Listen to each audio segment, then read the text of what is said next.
So, hi, good afternoon, everyone. Thank you so much for coming today. We have a really great presentation lined up. So, my name is Miranda. I'm in Columbia Synapse. I'm Vice President of Communication. And today we are so thrilled to welcome Dr. Krellman here with us today. Dr. Krellman is an assistant professor of neuropsychology and neurology at Columbia University Irving Medical Center.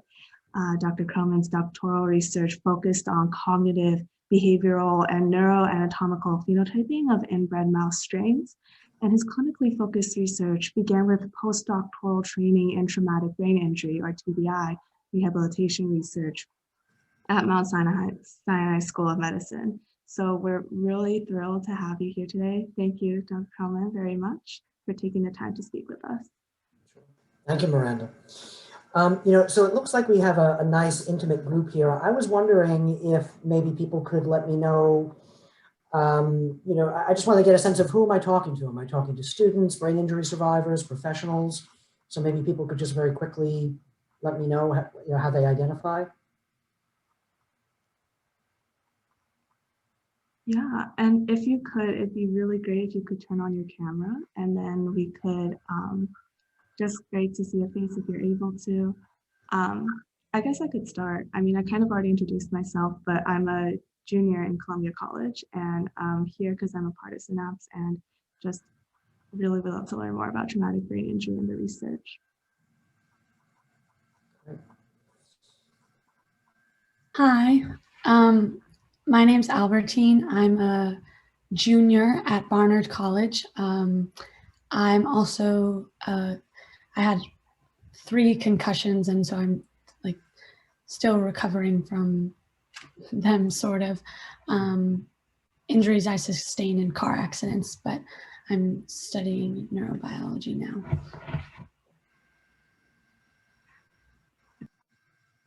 Hi, I'm Kate. I'm a freshman in Columbia College, planning on studying neuroscience. So just here because I'm very interested in the field. Gotcha. Okay. All right. So, others could chime in and, let me know how they identify if they want, but it sounds like the group is comprised of students, some people who've experienced concussion. So that gives me a good sense of who I'm talking to. So I appreciate that. So I'll go ahead and get started. So, as Miranda's introduction told you, I do have a background in traumatic brain injury research. What I'm going to be talking with you about today is more of my clinical work and my clinical role in the assessment and treatment of individuals with traumatic brain injury. So my title here is the role of neuropsychology in traumatic brain injury. But I think the reality is that the title, even though I came up with it, is a bit impersonal. The reality is that I'm going to be talking to you about how I, as a neuropsychologist, kind of impact the life of a survivor of traumatic brain injury. Okay. So just to start off, I want to let you know, what is a neuropsychologist? Neuropsychology is not a field that a lot of people know about. In the lay press, we don't get a lot of attention. The average person really doesn't know. So this is a good opportunity, I think, to give you a clue about where I'm coming from. So a neuropsychologist is an individual who specializes in the understanding of brain behavior relationships. And that can involve clinical work, as I do. Some neuropsychologists focus on research, and some do both. I am involved in research and continue to be, but it really runs the gamut.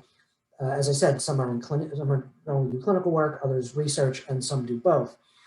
Neuropsychology requires a doctoral degree, and this is a PhD or a PsyD, generally in clinical psychology. So neuropsychologists are doctors in that they have a doctoral degree, but they're not MDs.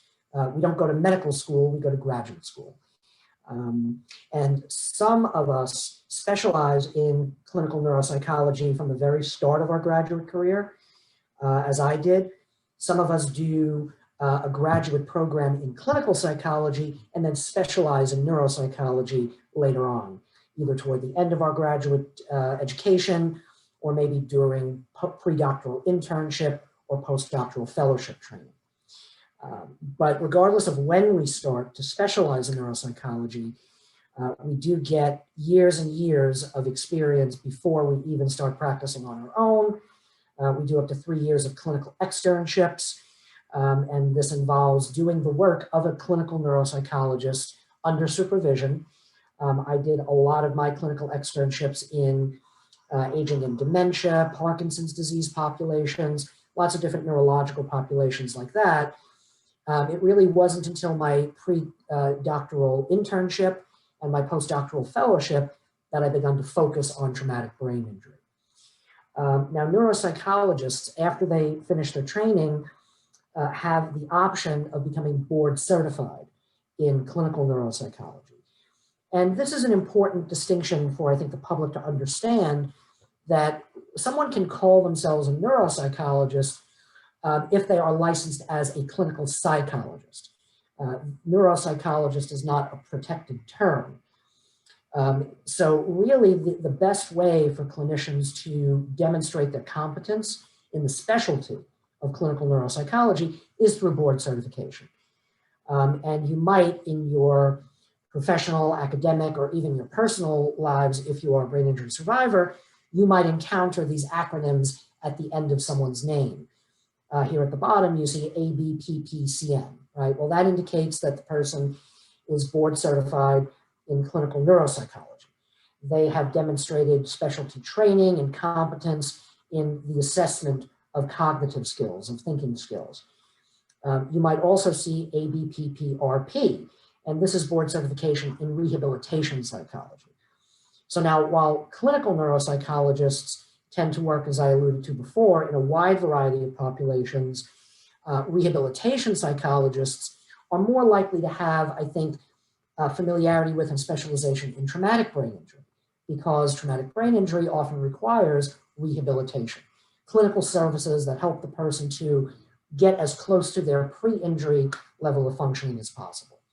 So the clinical neuropsychology folks tend to do a lot more assessment, cognitive testing, but the rehab psychology people, they also do assessment, but tend to focus more on the treatment aspects, which I'll talk with you more about today: cognitive remediation and psychotherapy. So where does a neuropsychologist work? Well, obviously, clinically, they work in hospitals. We work in hospitals. On the inpatient side, for individuals who are in the hospital because of a traumatic brain injury, we are called in to do what we do, and that is to assess thinking function, to get a sense of, does this person, after their injury, have cognitive deficits, deficits in learning and memory, deficits in attention, and if they do have these deficits, how severe are these deficits, and how are these deficits going to impact their recovery? Now, how it impacts their recovery can mean if they are in the hospital and they require rehabilitation treatments like physical therapy or occupational therapy. How will the person's cognitive challenges because of their injury impact their ability to do the therapy? And on top of that, how will whatever cognitive changes they've experienced impact their ability to be discharged? Okay. Now, we also, in the hospital, for inpatients, we provide as much as we can to support the person's early recovery, emotional recovery from the injury. Traumatic brain injury is not only an injury to the brain, it's not only a neurological injury, but it's also an emotionally traumatic injury for a lot of survivors. And because of that, one of the very first things we're thinking about in the hospital, once the person has regained consciousness, if they experience loss of consciousness, is what does this person need emotionally to help them through this experience? We might also do some light cognitive skills training in the hospital, but really our focus in the hospital is to try to get the person to a point where they can benefit most from their therapies and where they can be discharged in the best possible situation cognitively and emotionally. I think it's really on the outpatient side that neuropsychologists play a much more comprehensive role in traumatic brain injury survivors' lives. Now, if you have had a concussion, you may not ever see a neuropsychologist. If you've had a single concussion, you recover from that concussion, you go back to your life, you may have only seen a neurologist or a physiatrist, but neuropsychologists can be involved in concussion education. We can be involved in cognitive assessment. For example, it's not uncommon that a neuropsychologist is made a consultant to a sports team, whether it be to a college level team or even a professional team, a consultant to oversee some serial cognitive assessment of athletes who have been concussed and who are hoping to return to play. And the neuropsychologist can analyze the cognitive test data obtained from that recent concussion survivor and get a sense of when this person has returned to their cognitive baseline and therefore when they are safe to return to play. Because as we heard yesterday in a number of talks here, return to play while a person is still symptomatic from a concussion is potentially quite dangerous. So we can be gatekeepers in that way. Again, on the outpatient side, if we're dealing with a patient who has experienced a moderate to severe brain injury, so a brain injury where there is loss of consciousness, where there is bruising or bleeding in the brain, then we are brought in to conduct very comprehensive analyses, very comprehensive evaluations of the person's cognitive functioning. And I'm going to talk more with you about that in a bit. We also, on the outpatient side, can do much more intensive long-term treatment. And this treatment reflects our background as clinical psychologists who have an understanding of brain behavior relationships. So you translate that into the kind of treatment that we do, and it is mostly cognitive skills retraining. So we help people to better understand their cognitive deficits and learn skills that they can use to compensate for those cognitive deficits. And I'm going to go through this in more detail with you in a bit. And again, like we do for the inpatients, another piece of this treatment is to provide emotional support and emotional treatment for individuals who have had a brain injury and who, because of that injury, are experiencing depression, anxiety, and really, I think, a much more common experience, and that is difficulty adjusting to the injury. So I'll talk more with you about what the content of that treatment looks like. But this is just a broad overview of what we do. So the take home, I think, here is that neuropsychologists specialize in brain behavior relationships. We specialize in the assessment of cognitive function and mood, and on treatment in some cases. Some neuropsychologists also focus on treatment of those cognitive and mood changes. So what does a neuropsychological evaluation look like, and what does it involve? So whether you've had a concussion or a moderate to severe injury, you may have been referred for a neuropsychological evaluation. What does that entail? Well, obviously, as I said to you before, it entails very detailed assessment of a person's cognitive functioning using standardized tests. So we provide standardized tests of people's attention, their ability to focus, their ability to concentrate. We provide assessment of learning and memory abilities, what we call executive functioning. And that is a number of different cognitive skills that are really essential to everyday life. And I'll talk more with you about what that is in a bit. But the core of what we do in neuropsychological evaluation is cognitive testing and testing of an assessment of the person's emotional status following an injury. But the testing is not the end all and be all of the evaluation. We need to interpret the testing to know what does it mean for you as an individual and what does it mean for your goals going forward. So if I'm a neuropsychologist working in an aging and dementia clinic, as I also am, right, then my goal is to assess your learning and memory, to assess your other cognitive skills, to get a sense of what kind of dementia might you have? What kind of disease do you have? Is this Alzheimer's disease? Is this Parkinson's disease dementia? Is it one of any number of other more atypical dementias? In a traumatic brain injury setting, I already know the cause or the likely cause of your cognitive difficulties and your emotional difficulties. What I need to get a sense of is, what are those deficits? How severe are they? And how do they impact your goals going forward? So if you are a 45-year-old attorney who comes to me and has had a traumatic brain injury or a series of concussions, I'm going to administer my tests to you and get a really good sense of what your cognitive functioning is like, but I need to know a whole lot more about you in order to know how those deficits will impact the life that you want to lead and the activities that you want to go back to. So the 45-year-old attorney is going to have different goals and different needs, cognitively and emotionally perhaps, than the recently concussed college athlete, or the geriatric patient, the 75-year-old grandmother who wants to know, now that I've had this injury, can I still babysit my grandchildren? So what you want to do in your life is important for me to know. I also need to know, who were you before the injury? So we do, as neuropsychologists, not only assess brain functioning, but we contextualize those findings by reviewing available medical records. So we need to get a sense of what is your medical history, but also what is your work history? What is your school history? Who were you before this injury occurred? What life path were you on? Were you someone, for example, who was an A+ honor student? Or were you someone who was focusing on maybe something artistic versus something scientific? Are you someone who had difficulty learning to read as a young person? Did you have an attention deficit disorder before your injury? These are important for us to know, because the person who has had a brain injury, but also had ADD before that injury, will have potentially a different recovery path, right? So we need to have all of that information. We do also spend a tremendous amount of time, excuse me, my phone is ringing. We spend a tremendous amount of time interviewing the patient with traumatic brain injury to get a sense of, what are your symptoms?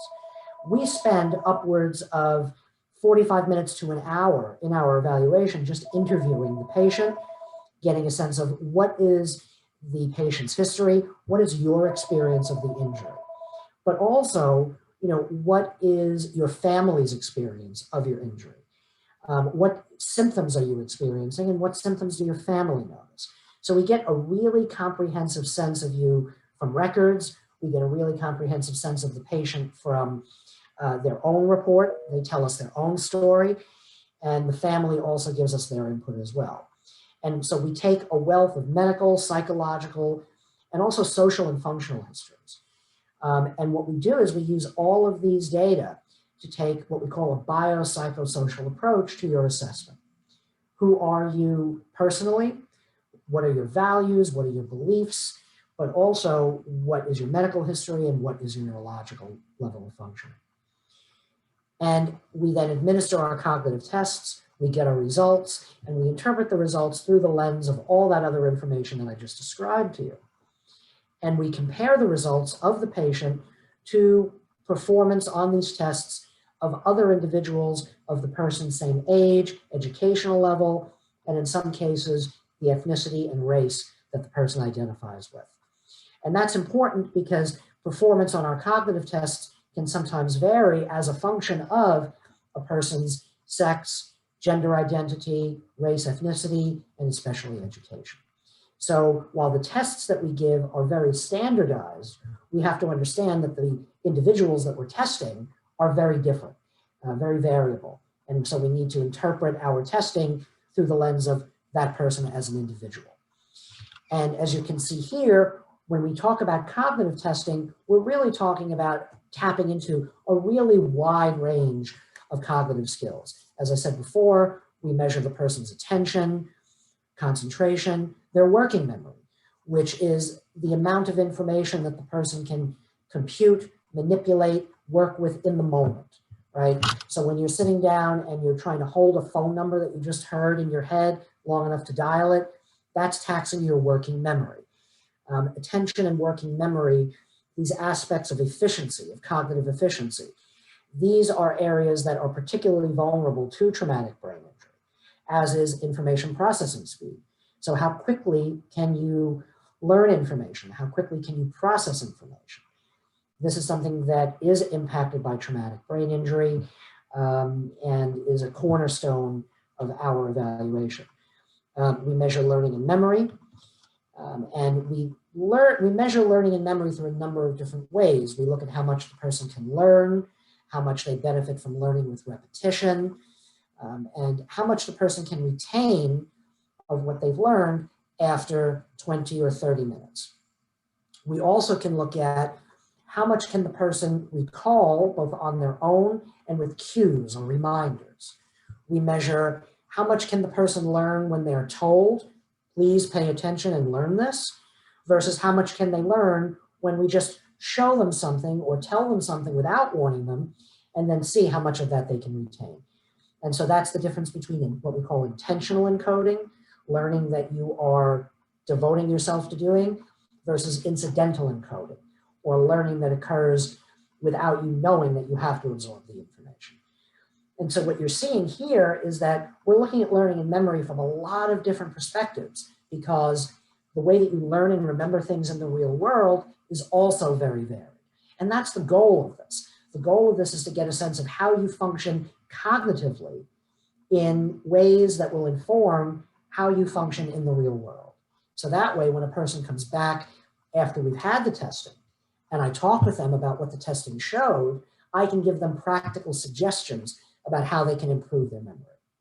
So the person on my exam who has difficulty remembering things on their own, but who remembers a whole lot when I give them reminders or cues, well, that's the person I'm going to recommend sets alarms for themselves.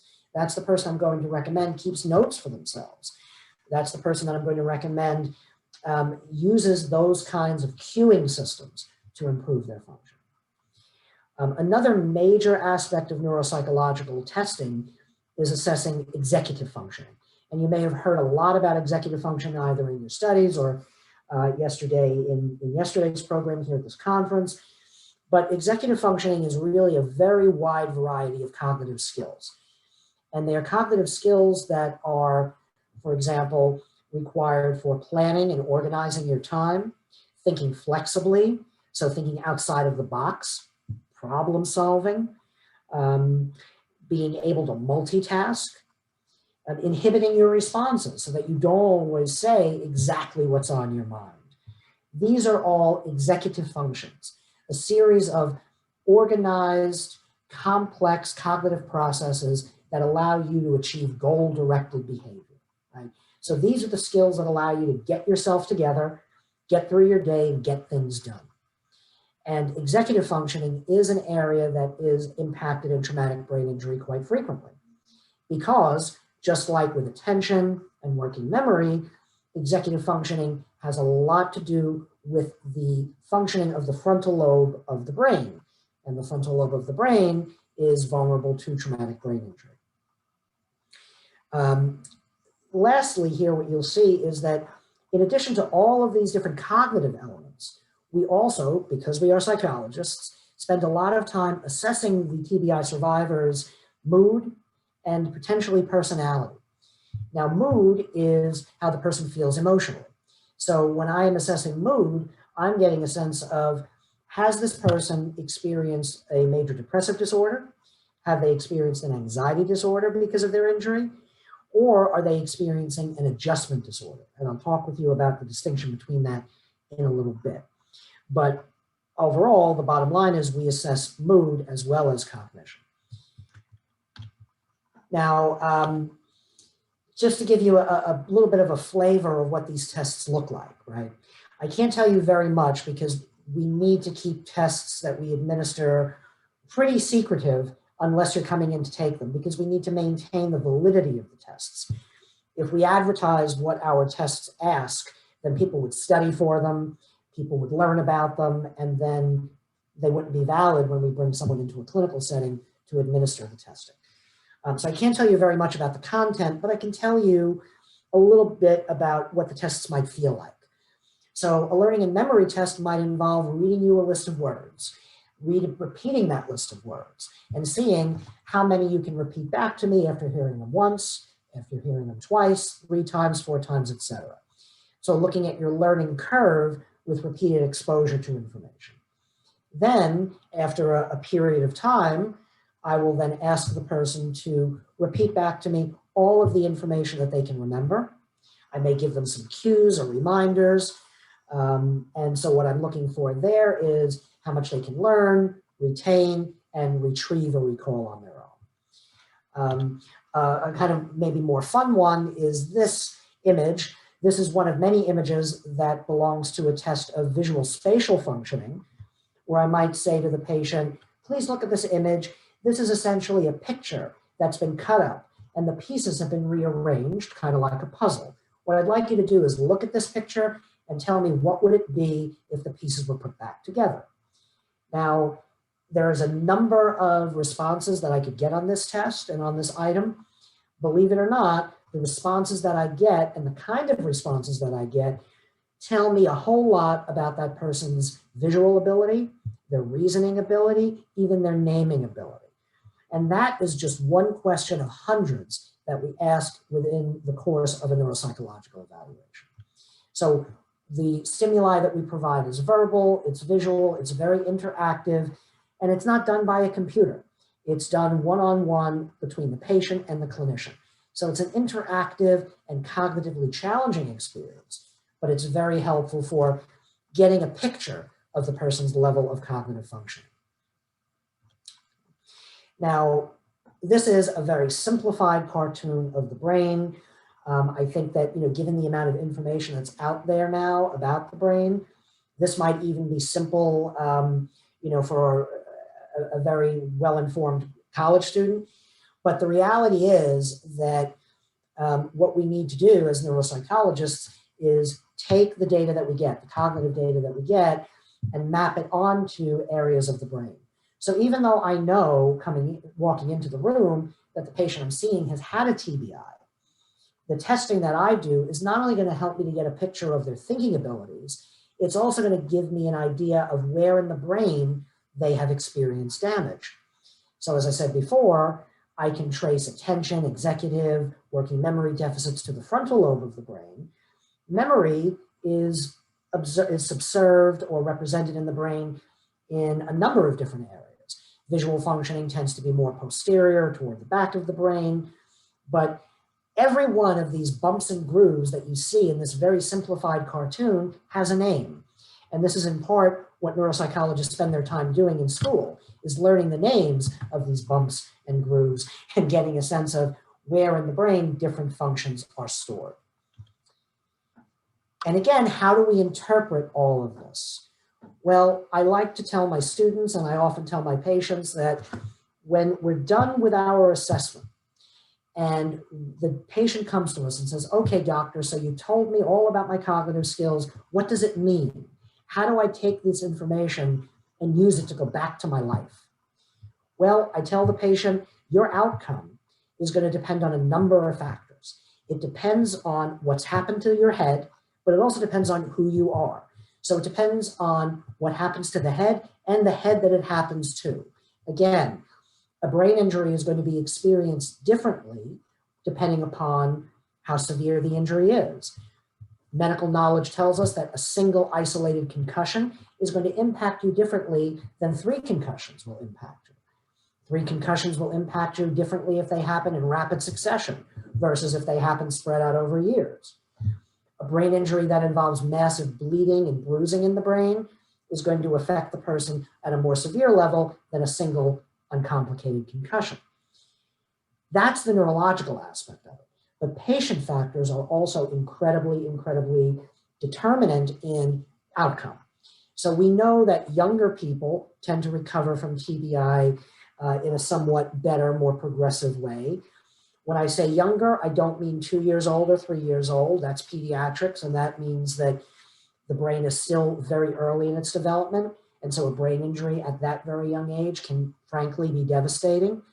But if you are 20 years old and your brain is still developing, and it actually is still developing at that age, your brain is still myelinating, white matter is still developing, then you are more likely to have a positive outcome than the person who has had that same injury, but who is in their 70s and who does not have a whole lot of brain development left to have, but might unfortunately be experiencing degeneration. We know that premorbid factors or baseline factors are important. Again, that patient who has suffered with ADHD or with depression and anxiety before a concussion, that person's going to have a harder road to recovery, most likely, than the person who was totally healthy and then had a concussion. And that just makes sense. If you have 2 problems and then add a third, you're going to have more symptom burden than someone who only has 1 concussion, 1 problem that you're dealing with. However, we also have to keep in mind the person's support systems, the person's support network. If you've had a single concussion and you do not have access because of socioeconomic status, racial or cultural disparities, if you don't have access to appropriate education and appropriate medical treatment, you may suffer more than the person who had the same kind of injury, but who has the financial wherewithal to get to the right doctors, get the right level of education and the right treatment. So this is, again, the biopsychosocial approach that we need to take. We need to know what is the biological aspects of the person's injury, but also what are their levels of support, what are their psychological status, so what are they going to need going forward based on all of these factors. I may see a traumatic brain injury survivor who has a hemiplegia, which is essentially a weakness or paralysis on one side of the body. Well, if that person wants to go back to work, well, how will that injury affect their ability to go back to work? It depends on the kind of work they're going back to. If that person is a trial attorney and can sit behind the desk for the majority of their professional life, then that hemiplegia is not as much of an issue as if that person is a plumber or an electrician, someone who has to go and do physical work. No matter what the person's background is, what work they hope to go back to, if they have hemiplegia and they also have impulsivity, a behavioral change due to TBI, then it's going to be very challenging for them to go back to either job, because now they have not only a physical issue, but also a behavioral issue. So that constellation of symptoms and of deficits is very important for us to understand. Now, what can we do with these data, and what can we do with an understanding of the person's background and history and what their goals are going forward? Well, the key is recommendations, making the brain injury survivor's life better because of the data that we collected. Neuropsychologists can recommend that a brain injury survivor see a medical professional. Very often we see individuals who have undiagnosed visual issues, or what we call vestibular balance issues. We may be, as neuropsychologists, the first people to recognize that in a patient, and so we can make the appropriate referrals. A lot of times what we also do is refer survivors for rehabilitation services. There's a very wide range of rehab services out there in the community, many of which you'll be able to hear about at this conference, and it's great to see. Vision therapy, occupational therapy, physical therapy. And we can not only recommend these therapies, but we can recommend cognitive compensatory techniques that allow the survivor to get the most out of their therapies or out of just their everyday life. We can recommend behavioral changes.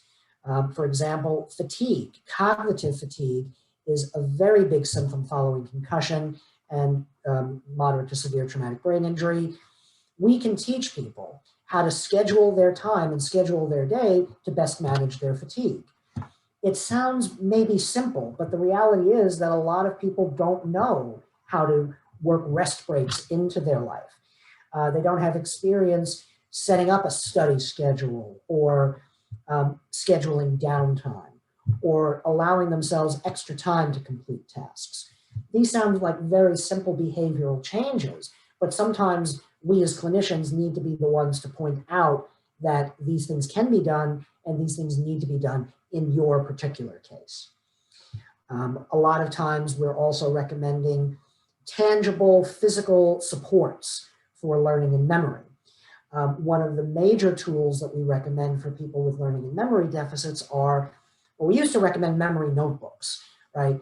A notebook or some kind of planner where you could record important information, details, notes, appointments, people's names, dates. Now, of course, everybody has a personal device. So now we're seeing that more and more people are opting to use either Notepad or more sophisticated note-taking apps like Evernote. So people are using their tablets, their phones, their devices as the place. And this is what's important about this, that you develop a system where you can record all of this important information, and it's one place that you can go to access all of this important information. And it can be a notebook, it can be a personal device, what have you, but this is what we teach people. We teach people how to record important information. We teach people to identify what information is important. When you go to the doctor, what do you write down? How much do you ask the doctor to write things down and provide things for you? And then when you get that piece of paper that has that note on it, where do you put it? Where do you store it? You know, so we can teach people to write things down, but if they don't have an organized system to keep track of what they've written down, then it's useless. So that's another major component of what we do. And I think, you know, that already, I think you've already been able to grasp that that feeds into the organizational skills and the time management skills that we teach. And that cognitive compensation is something that we can just recommend that the person try out, or we can recommend that the person go to a rehabilitation neuropsychologist to do cognitive remediation. So you can either take the tips that we recommend and go and try them out on your own, or the patient can try them out on their own, or we can actually recommend that the patient go to see a specialist who can train them to use these techniques. So cognitive remediation is a treatment by a neuropsychologist, a rehab neuropsychologist, who is going to give the person a structured, safe space in order to learn these skills and practice these skills. And it really is mostly about skills, because a lot of you might have heard about brain training, lumosity, things like that. Computer programs where you sit down and you play brain games. And a lot of patients ask us for referrals for that. The reality is that those games and those exercises are very good at training the skills that they are designed to improve. But what we know is that as the person practices the games and practices the exercises, they might get really good at the exercises, but they need someone to help them to generalize the skills that they learn on the exercises to their everyday life. So if I spend hours and hours a week playing a game where animated cars go into an animated garage and I have to memorize what door they're going to come out of, I'm going to get really good at memorizing that stimuli. But how do I use that skill that I've learned through the game in my everyday life? So that generalization is something that a neuropsychologist, a clinician, is really necessary to help the person to make that generalization. And so that's really, I think the key to our role in assessment, and also, a little bit in treatment when it comes to cognitive issues. But as I said to you at the very beginning, we are psychologists and we appreciate and understand the role of emotional and behavioral changes in the person's recovery. Traumatic brain injury can impact the person's mood and behavior because of direct impacts to the neurological systems that guide the behavior, that guide the mood. Or they can happen because of the person's emotional reaction to having had an injury. So you might, there are statistics out there, and they're correct, that a very large number of people experience depression or anxiety after a brain injury. Now, again, that could be due to damage to the brain, or it could be due to the person's reaction to having had a traumatic injury, being taken out of their life, experiencing cognitive deficits, and needing to adjust to that. So embedded in our cognitive treatment is also psychotherapeutic interventions as well. And we address symptoms of depression, we address symptoms of anxiety, but we also look at the patient more phenomenologically. And what that means is, rather than saying, you're depressed, you require medication for depression, just like someone who's depressed after losing a loved one. Instead of looking at it in that very black and white way, we have to say, well, maybe the person does not have a frank, diagnosable major depressive disorder. Maybe they don't have an anxiety disorder. Maybe what they're experiencing is what we call an adjustment disorder. So this is not depression or anxiety per se, but it is an emotional reaction to a major life change. And a lot of times, in my experience, that's what I'm dealing with. That's what the patient is dealing with in treatment. They're not dealing with the same kind of depression and anxiety that an individual who has just lost their loved one might be dealing with. They might be, but they're also dealing with a personal loss. They are still alive, they are still here, but their brain functions differently. People might look at them differently. And what does that feel like? So we help the person process that emotionally, and we help them to learn to change the things that they can change, to improve the things that they can improve, while also accepting the things that and adapting to the things that cannot be changed. So that hemiplegia, that might not be able to be treated completely. That might never go away. How do you learn to live with that? And learning to live with that means something very different for a former athlete than it does for someone who sat behind a desk. Losing the ability to run up and down a flight of subway steps, that can be very, very powerful and very potent for someone, and can require a whole lot of psychotherapy to help the person adjust. On the less phenomenological side, the more neurological side, we do see patients who directly because of neurological damage are impulsive, their judgment has become poorer, they may have difficulty with anger management or irritability. These are the behavioral and emotional manifestations of frontal lobe changes.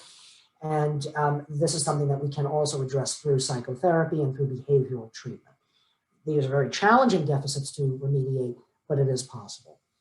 So I know that running out of time, the very last thing I think, and this is an important point, is that we also as clinicians need to address the level of awareness of deficits in traumatic brain injury patients. So traumatic brain injury occurs on a spectrum of severity, right? All the way from, a single concussion that the person is likely to recover from very relatively rapidly, all the way through to a brain injury that leads to massive neurological trauma and major life changes. You may have an individual with a relatively mild injury who suffers quite a lot. On the flip side of that, you may have someone like I described who has lost the use of one side of their body, who has significant cognitive deficits, but because of the damage to the brain is also not aware of their deficits. And so that is an incredibly important focus of our psychotherapeutic treatment and our remediation treatment, because increasing the person's level of awareness of their deficits is vital to buy-in. It's vital to getting the person to participate in the treatment, and vital to understanding what their problems are so that they can learn what they need to do to get better. So I can't say that I feel that I've done any of my work and what it involves justice in 30 minutes, but I just wanted to give you a brief overview, kind of an encapsulated overview of what we do. As neuropsychologists, the work is very challenging, both for the clinician and the patient, but also incredibly rewarding.